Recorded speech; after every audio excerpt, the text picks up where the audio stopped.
Hello everyone and welcome to the One Stop Co-op Shop. This is Colin and today I decided that we're going to do a quick playthrough, maybe not the whole thing, we'll see what we want to do, but we're going to do a playthrough of House of Danger. So I actually was just planning on setting this game up and playing it on my own. And I was sitting down and I thought, you know what? It'd be kind of fun to showcase this because I do think these are really enjoyable, these choose your own adventure games. I know that there's a ton of spoilers if I do this, and so I will make sure to mention that. Spoiler, spoiler, spoiler, okay? So if you don't want to see anything, don't watch this. This is for people that maybe aren't going to get the game but would still like to experience at least a part of the story, or somebody who's maybe interested in seeing the story, or, you know, if, hey, you just enjoy watching the channel, this is for you. But if you're worried at all about spoilers, stop watching now, okay? Because we're going to go and start the first adventure. I've already set up everything here, and that's one of the things I really liked about this game is look how easy this is. We've got a danger meter, a psychic scale, our clues, and our story cards. We've got a D6 and 2 items that we start with. We have a pocket knife, which is used for fighting. We get a +1 when we fight with the pocket knife, which can help us succeed at some of those tests. And then we have a bottle of water that we can discard at any time to lower our danger meter by 3. Now I'm going to be fully honest, I have not played this game, so please don't give me too hard of a time if I make stupid choices, okay? Here is the danger meter. How this works is we start at a 3, and so whenever there's a challenge, we have to roll a 3 or higher on this die, but as the danger goes up, it's going to become harder and harder to pass tests because this number will increase. And if ever this gets all the way up to here on the top of the danger track, it'll jump back down to this spot, and then our psychic scale takes 2 steps back. Because from what I understand, the higher we are on the psychic scale, the better we're off, okay? That's at least how I understand it. We'll see. So on the back of the challenge board, we have a picture of our nightmare. We're supposed to look at this for 2 minutes. Feel free to always pause the video if you want to look at it longer. I'm going to read you the objective of the game so you understand kind of what we're doing, and then we'll go ahead and get started.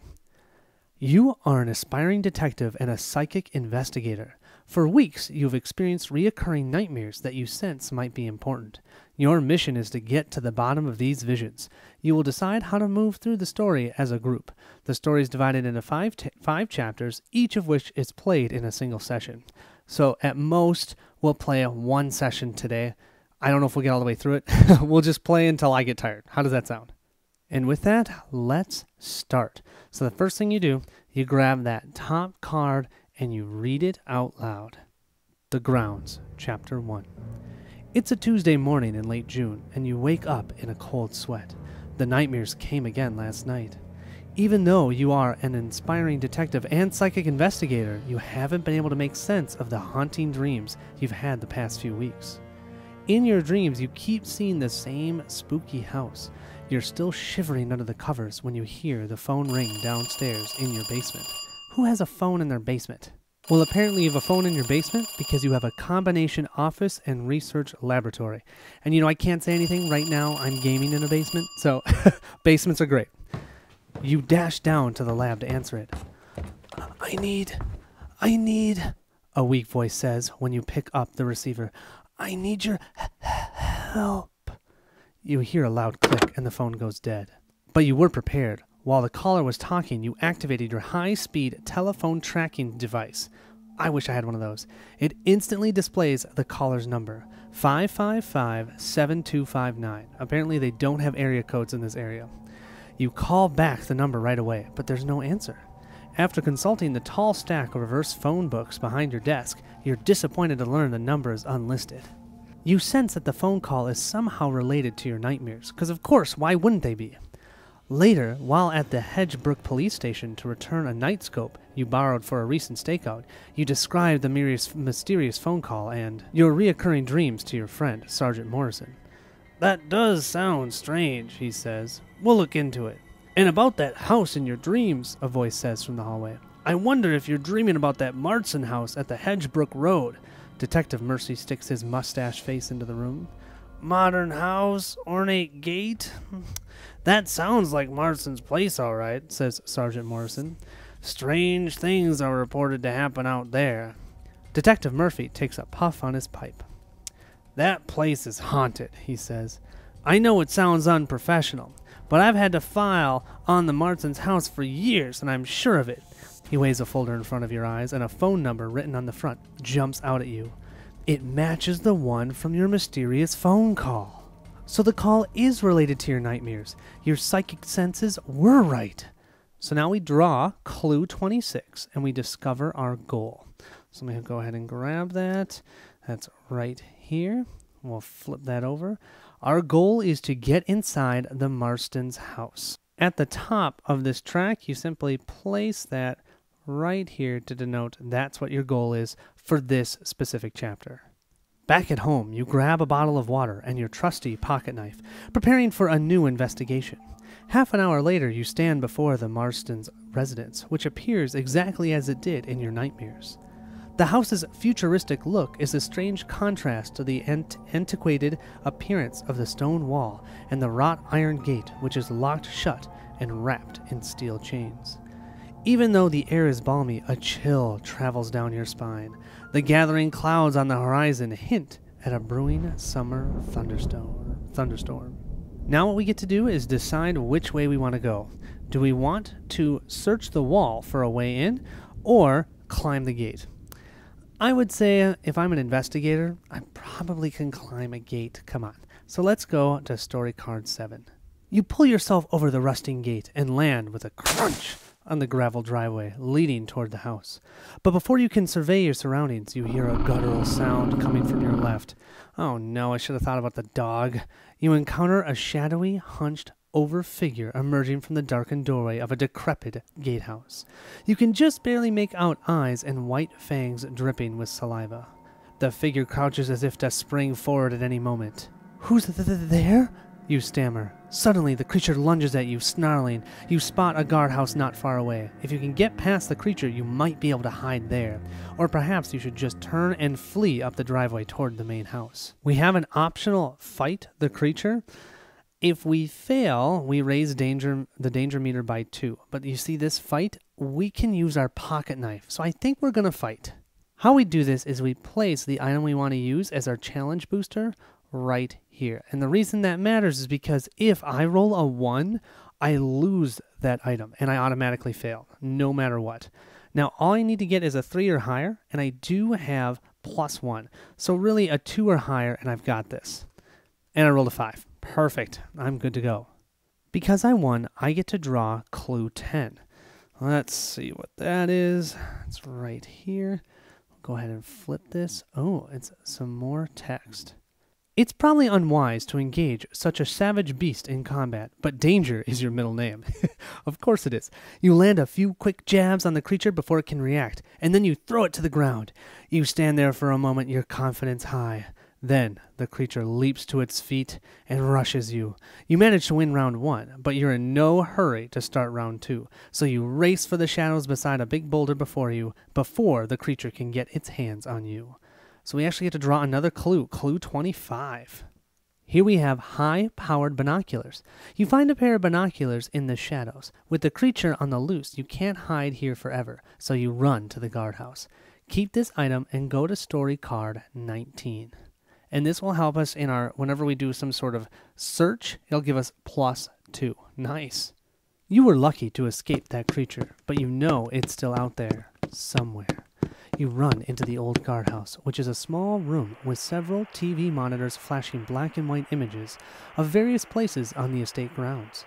Some monitors are broken, and shards of glass are scattered across a desk and the wood floors. A hefty book titled History of Northwind County is lying on the desk.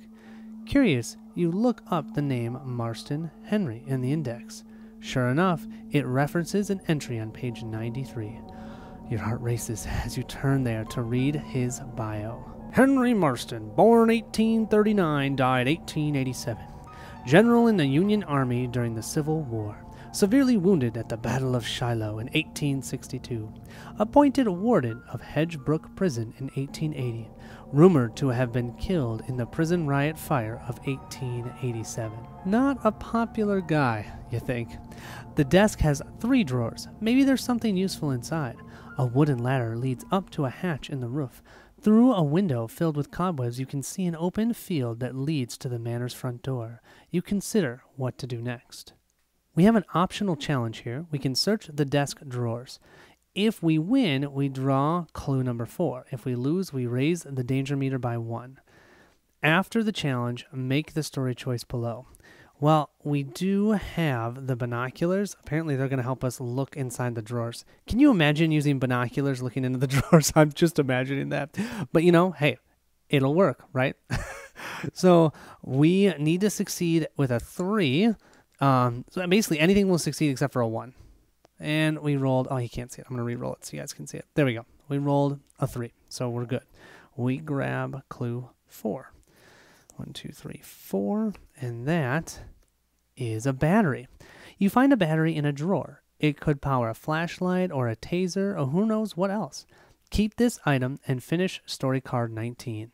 If you climb the ladder to the hatch in the roof, go to story card 27. If you crawl through the window and run for the front door of the house, go to story card 3.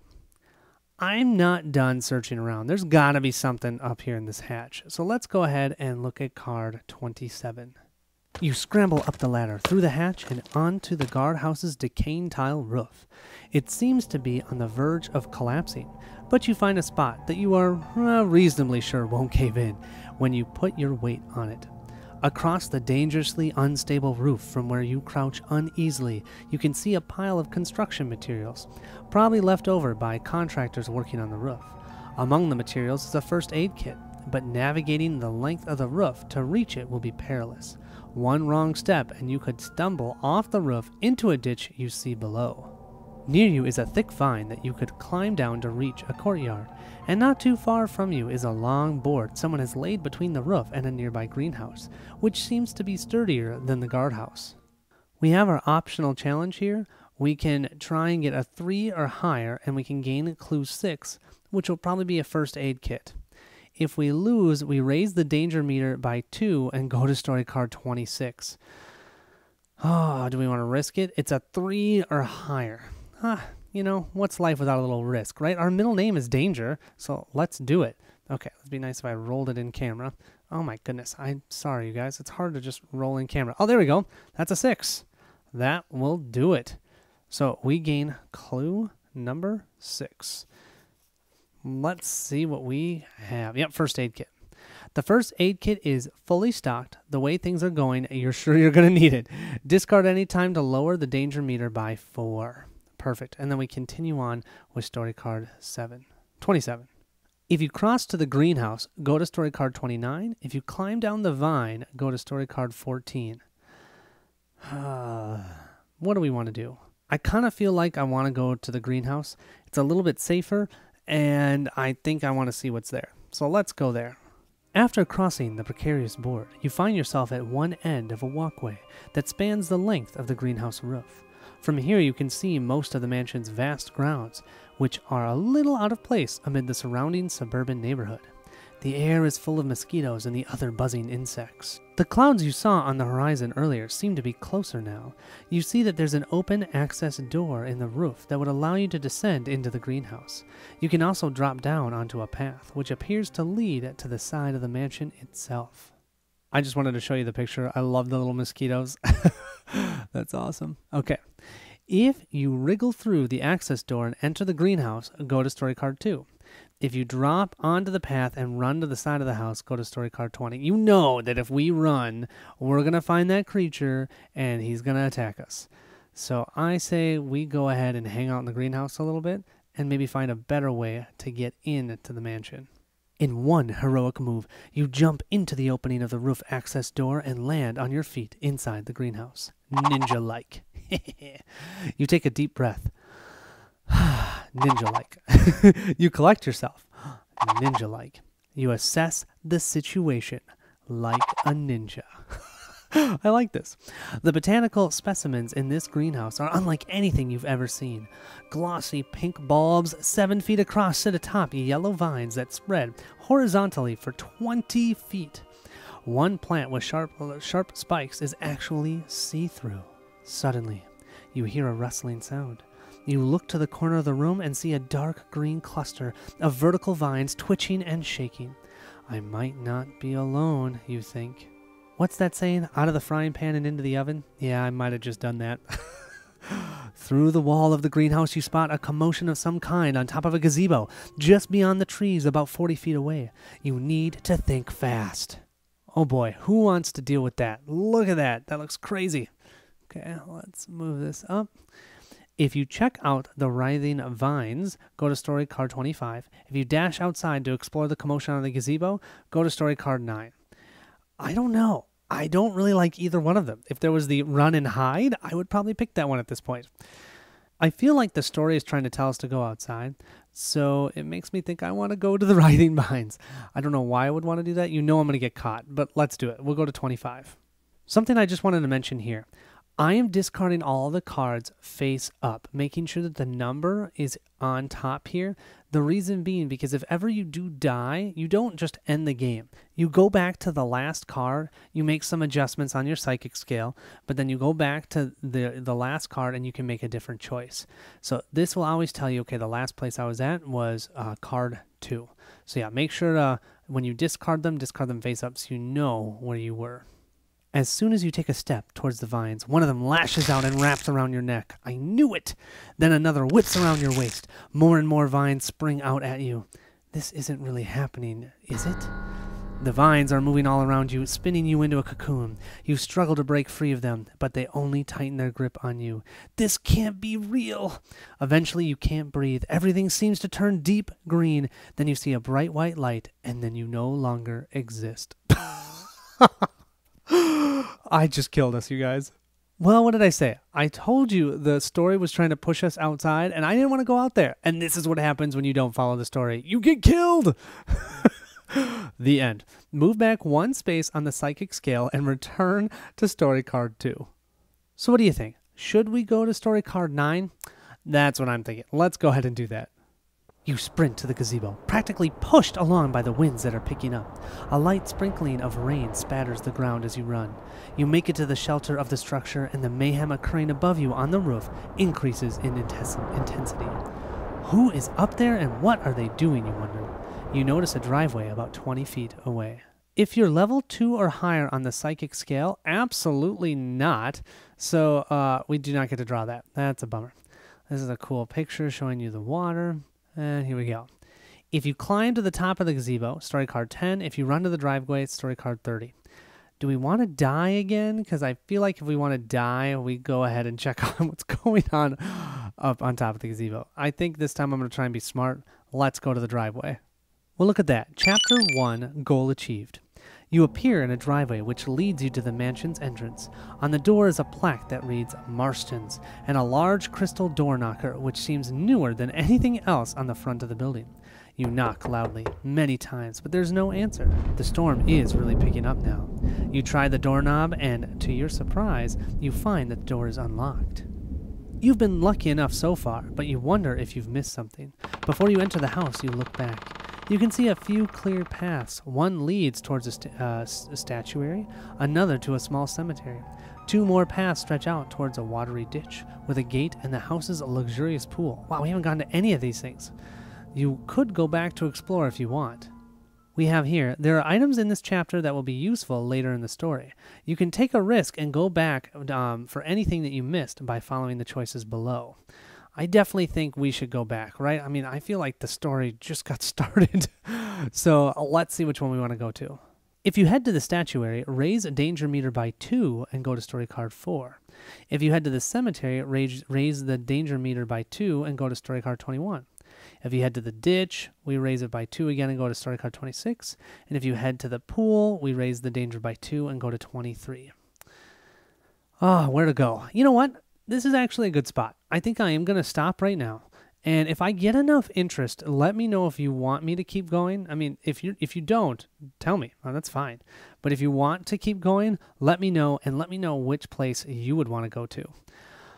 I'm really enjoying this. It's very simple. The art is very simple. I like how small this is. Honestly, I'm really enjoying myself. So I hope you guys are too. Thank you all so much for watching, and I will see you at the next stop.